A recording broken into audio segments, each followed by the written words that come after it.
Welcome to the Deep Dive.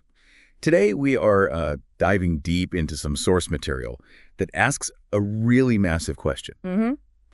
How did the earliest followers of Jesus manage to, spread their message and establish these vibrant communities so quickly across the ancient world?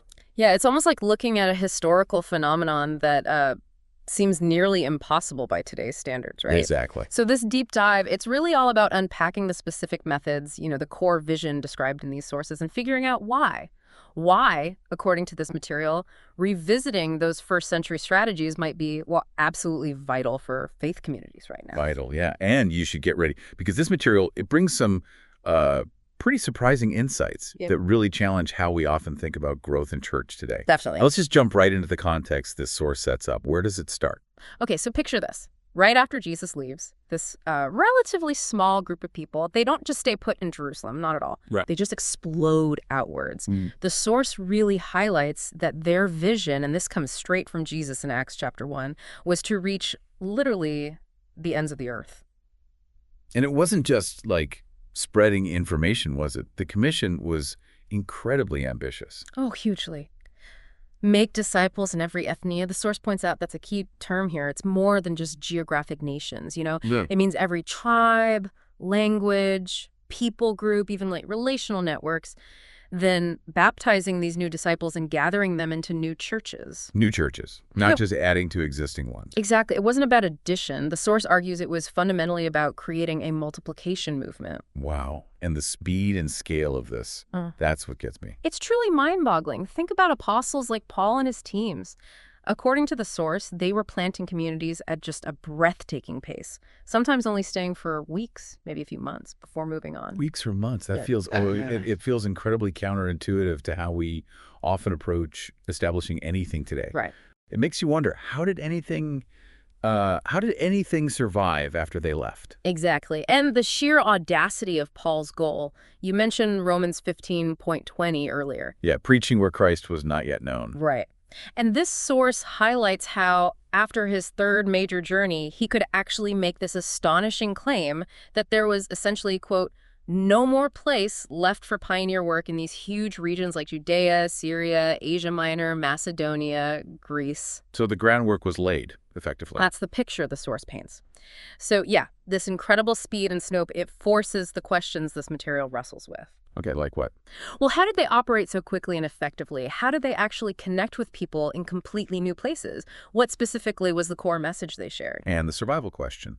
And how on earth did these brand new believers in churches not only survive, but flourish, reproduce, and in some cases develop remarkably deep theological understanding surprisingly quickly after converting?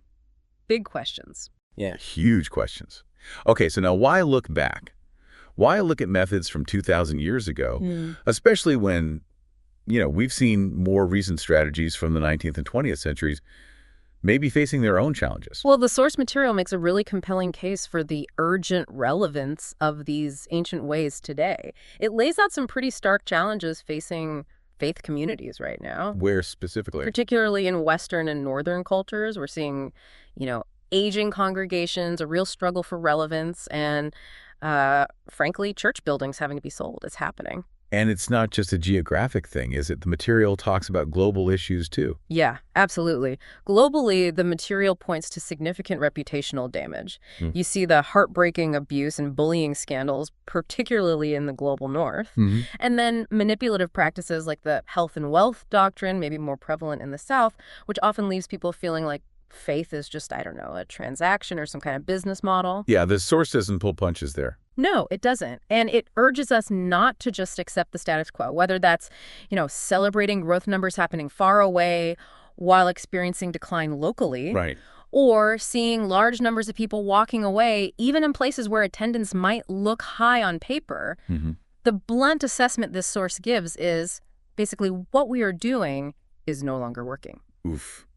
Yeah, it points to things like ineffective approaches to sharing faith, the struggles many seeker-attractional megachurches have faced. That's the whole model. Yeah. The model focused on attracting non-believers through these highly produced, engaging services. And just the overall decline in affiliation and attendance in historically Christian areas like Europe and North America. So this naturally leads to that pushback you mentioned. If recent methods failed, why go back to the first century? Exactly. And the source's response is key. The apostles' vision, their understanding of what church actually was, and their practical methods were, and the source uses this phrase, radically different from many later approaches. Radically different. Yeah. And critically. They were rooted directly in Jesus' own example, his teaching, and the commission he gave them. That's the core argument. The source argues this fundamental ancient model offers, quote, huge potential for us right now. It's interesting that the source quotes Cale DeWall, a pastor and New Testament scholar, Right. suggesting that the local church is at a crossroads and essentially needs to biblically reinvent itself if it wants to stay relevant. Reinvent itself based on the Bible, yeah. And the perspective offered here is kind of provocative. It suggests that losing a privileged place in society, which is happening in many places, might actually be good news. Good news. How so? Well, it strips away complacency, maybe. Forces us back to the essence of what being followers of Jesus is supposed to be about. And back to the foundational methods Jesus himself modeled and taught for making disciples and forming communities. It really begs the question, doesn't it? How disruptive would it be to our current structures, our comfortable assumptions, to genuinely go back and rediscover that core biblical essence? To reconnect with Jesus's and his apostles' vision for multiplying movements, disciple-making, and maybe different forms of church altogether is a big challenge. Now, this source material, it's described as a how-to book, but we need to be clear about what kind of how-to, right? Exactly. It's not a prescriptive list telling you, okay, step 1, step 2, this is exactly what you should do. Right. Instead, it's focused on showing how the apostles made disciples, planted churches, and cultivated a multiplying movement. The aim is really to offer radical insights from their actual practice that could be incredibly helpful today. Okay. And the way the source is structured, it reflects this exploration. Yeah, it starts with that big picture, the visionary leadership, that tipping point moment when the mission went from local to global, and then it zooms right in, specifically on the methods used by Paul and his ministry companions. And it digs into these specific methods by how does it do that? By linking them to Paul's journeys. Exactly. It connects them directly to Paul's major missionary journeys and the letters he wrote to the communities he started during those times. Okay, give us an example. Right. So, for example, Paul's first journey, that's looked at through the lens of the letter to the Galatians. And the focus there is on how they followed relational streams or ethno-connections. So reaching people within their existing family ties, their social networks. Precisely, working within the grain of society. Then the second journey, explored through letters like Philippians, Thessalonians, 1 and 2, Corinthians, that highlights planting what the source calls missional churches using the oiko household frame. Oikos, the household. The extended family, the whole network around a key person in a city. Yes, that was seen as a crucial building block. Yeah. And then the third journey, connected to letters like Ephesians, Colossians, Philemon, that focuses on establishing mission hubs for multiplication. Hubs for multiplication. So not just churches, but centers designed to intentionally reproduce the work elsewhere. That's the idea presented. Places designed to train and send others out. Wow, okay. There's also a dedicated section looking at what the source calls movement action through Paul's letter to the Romans, analyzing his sort of grand strategy for spreading the gospel across the Gentile world. And does it stay historical or bring it to today? Oh, it definitely brings it to today. I appreciate that the source brings it back to contemporary relevance. It examines the potential role of often overlooked groups like the disinherited, the marginalized, and also the next generations. How does it do that? It draws insights from Paul's letters to younger leaders like Timothy and Titus, and also the strong encouragement to persist, to keep going, found in the letter to the Hebrews. And it wraps up by revisiting that ambitious no place left vision Paul had. Right. And really challenging you, the reader, about your role today. What are you going to do with this? So it's not just academic. The source strongly encourages you, the listener, to not just read about this stuff, but to engage deeply. It actually suggests reading the relevant New Testament letters alongside the source material itself. Yeah, read Galatians when you're looking at Journey 1, read Philippians and Thessalonians for Journey 2, and so on. And it provides practical application for today questions to help you really wrestle with what you're discovering. Like what kind of questions? Things like, what do you hope to get from this journey? How do our churches today actually compare to apostolic times in how we make disciples and how we structure our communities? That's a challenging one. It is. And critically, how do our current forms of church actually affirm or distract from the vision we see for God's people in Jesus? Do our structures help or hinder?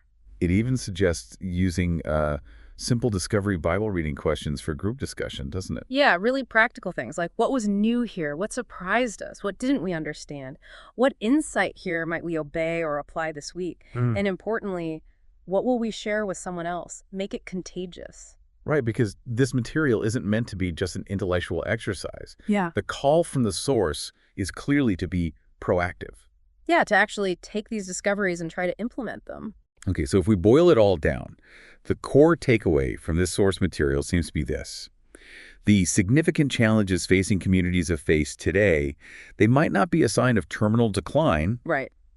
but potentially the very catalyst we need to return to the foundational, maybe radically different methods used by the early apostles. Methods that led to truly explosive growth and a deep grounding in faith, even without all the resources or structures we often rely on today.